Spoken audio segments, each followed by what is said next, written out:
everyone and welcome. First of all, I want to thank the organizing committee and especially Professor Ahmed Elmoul for the invitation. My name is Kamel Besbes from the Center for Research on Microelectronics and Nanotechnology in Tunisia, and today I will have the pleasure to present a talk about quantum materials, technologies, and key applications.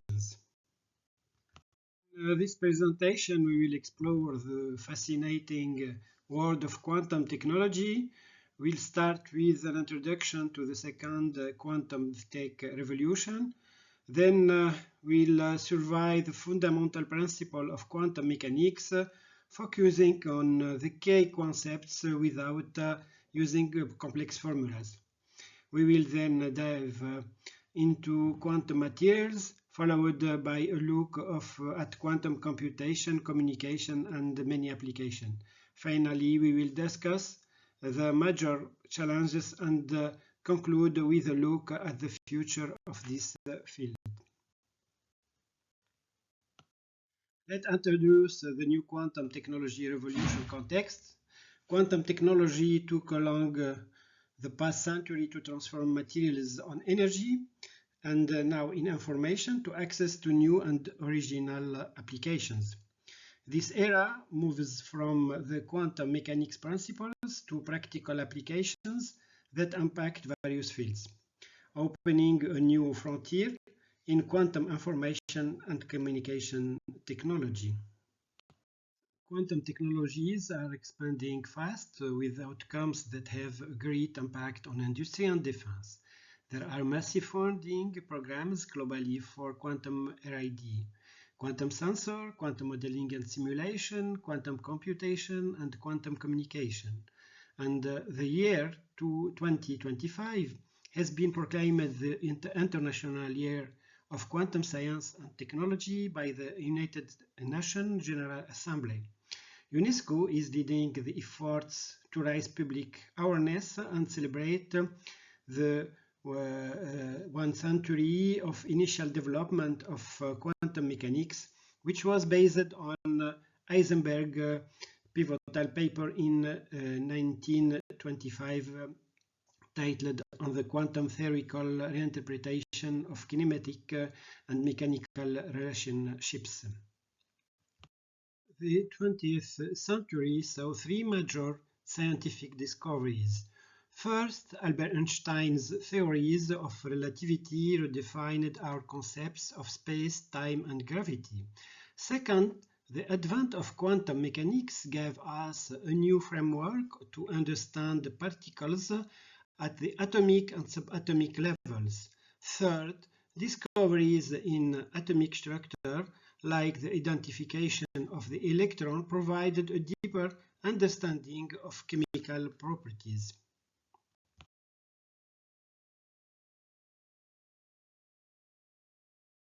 First quantum technology revolution was based on material sciences. Our understanding of quantum properties led to the semiconductor industry, microelectronics, which made classical information technology possible. This era gave us technologies like laser, magnetic resonance imaging, atomic clocks, and nuclear energy. The second quantum revolution is focused on nanotechnology and the manipulation of individual quantum systems. This is leading to a new era of quantum information technology. We are already seeing major developments such as quantum gravimetry applications, quantum computing that promises to solve complex models and problems, and quantum communication for ultra-secure communication. Quantum CIT is opening a new era of innovation and commercial opportunities. According to some projections, the revolution will lead to a market growing approximately 27% annually in the coming years. This projected progress is dependent on the various technological advances expected in the control of materials and micro and nanoelectronic systems to achieve innovations in the various applications of quantum sensors, computer computers and communication systems.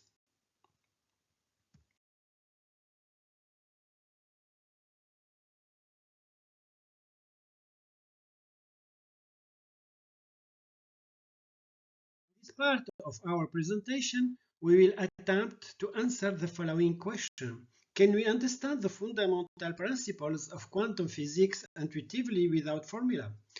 Considering classical mechanics, this is very difficult, but not impossible.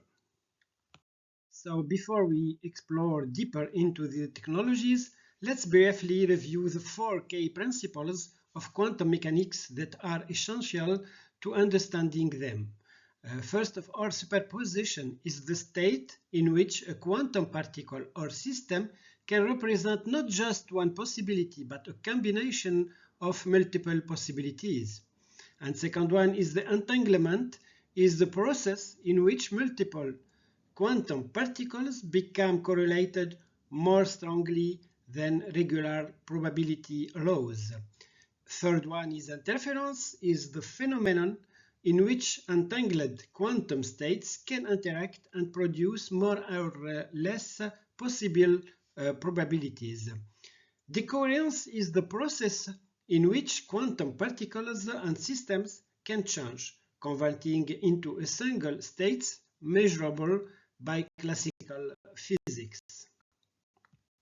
Let's see what is quantum superposition. Superposition means a particle is occupying both states simultaneously and assumes a singular state when observed or collapses. Quantum systems act in multiple states at the same time until it is measured. Superposition is the property of all wave functions where the state is not definitively ket 0 or ket 1, but instead must be described by a combination of the two. So the qubit represents the superposition. We use the sum alpha ket 0 plus beta ket 1, where alpha and beta are numbers that describe the specific composition, which in general are complex number. To visualize this, think of a classical bit as a switch that is either 1 or 0. A qubit, on the other hand, can be a probabilistic combination of both states until it measured. Once the measurement occurs, the superposition disappears and the qubit collapses into a definite state, either 0 or 1.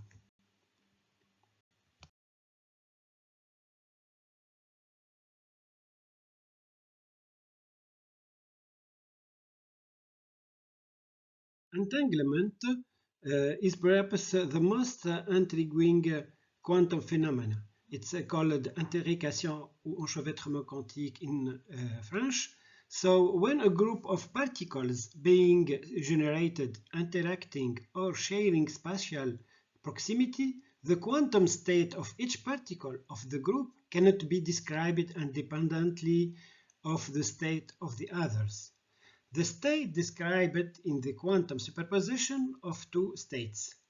Also, when the particles are separated by a large distance, it's the principle of non-locality, measure of horizontal polarization, for example, of photon in the spatial mode A, determine that the state of the second photon is vertical in the spatial mode B. It provides the wave function to get HV. Third quantum principle is the quantum interference. An environment of entangled qubits placed into a state of collective superposition structures information that looks like waves, with amplitudes associated with each outcome. The amplitudes become the probabilities of the outcomes of a measurement of the system built on each other. Amplifying a probability or cancelling out others are both forms of interference. For example, interference related to quantum entanglement between two dissimilar particles.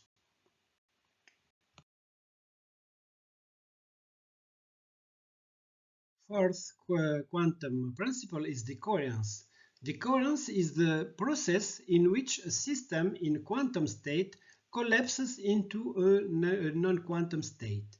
Decoherence can allow us transfer qubit representation on bit representation, can provide measurements and interact with classical computers. It can be intentionally generated by measuring a quantum system, but also it can be generated by other environmental factors. It generated unintentionally error noises that should be controlled. Decoherence can occur during any stage of quantum computation in qubit initialization or measurement and quantum gate operations. Factors such as temperature, electromagnetic fields, and vibration can all contribute to decoherence known as quantum noises. Decoherence can occur during any stage of quantum computation in qubit initialization or measurement and quantum gate operations.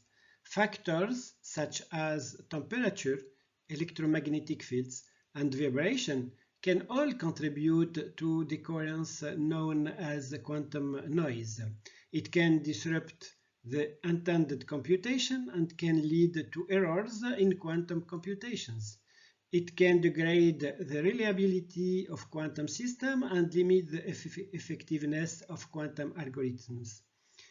The protection of quantum information via quantum error correction codes is critical to construct fully operational quantum computers. Quantum sensing is an exciting application of quantum materials. Let's see how quantum sensors examples use the behavior of individual quantum objects to achieve an unprecedented sensitivity. Quantum sensing is different from classical sensing. Classical sensors measure macroscopic properties to convert powers, temperature for example, to electrical powers. Quantum sensors are based on the behavior of individual quantum objects such as atoms, photons, or defects in a crystal to achieve unprecedented sensitivity and precision. The quantum state, superposition, or entanglement is highly sensitive to perturbations from a particle's environment. A magnetic field, gravitational force, or rotation can alter this state. This alteration of quantum states allows for the creation of extremely fine measurement system. One type of quantum sensor is called atoms. Atoms are cooled with lasers to near absolute zero, making them incredibly slow and sensitive to their environment. They are put into a state of superposition where they can follow multiple paths at once. Any acceleration or rotation causes a phase shift in the atom's matter waves. When the paths are combined, they create an interference pattern that reveals the phase shift, allowing for extremely precise measurements. These sensors are ideal for autonomous navigation and do not require regular recalibration. Another type of sensor is nitrogen vacancy, or called NV center in diamond. When a carbon atom in a diamond lattice is replaced by a nitrogen atom, it creates vacancy. The electron spin of this NV center is highly sensitive to external fields like magnetism, temperature, and electrical fields. By applying a laser and microwaves, we can read out the electron's spin state and use it to measure the external fields with incredible precision at the nanoscale. We see in bibliography new quantum material combination also. Scientists at the University of Chicago have recently announced that they can directly control the interaction between two types of quantum particles, microwave photon and magnons. This new field called magnonics combines the study of spin waves and magnetism in nanostructures to create new quantum electronic devices.